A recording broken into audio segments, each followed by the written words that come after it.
এই গ্রামের প্রথা অনুযায়ী প্রতি 12 বছর পর দেবীর উদ্দেশ্যে একটি ছাগল বলি দেওয়া হয় এবং তখন দেবী গ্রামের পাটেলের উপর এসে অবতীর্ণ হন। সেই ছাগলটিকে গঙ্গা লালন পালন করছিল আর সেই ছাগলটিকে দৌড়ে নিয়ে মন্দিরে আনছিল। তখন পথে পাটেলের লোকেরা গঙ্গাকে মারার চেষ্টা করে এবং সেই ছাগলটিকে বলি দিয়ে দেয়। ছাগল বলি হওয়ার সঙ্গে সঙ্গে সবাই সেখান থেকে পালিয়ে যায়।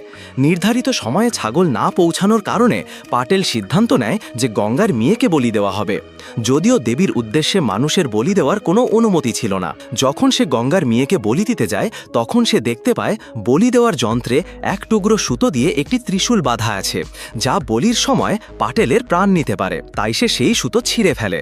এটা দেখে গ্রামবাসীরা দৌড়ে তার দিকে ছুটে আসে, কারণ এই সুতো ছেঁড়া ছিল গ্রামের নিয়মের বিরুদ্ধে। কিন্তু তাদের সেখানে পৌঁছানোর আগেই আকাশ থেকে এক বজ্রপাত ঘটে আর সেই বজ্রপাতে ত্রিশূলটি সোজা পাটেলের গলায় ঢুকে যায় এবং সে সেখানেই মারা যায়।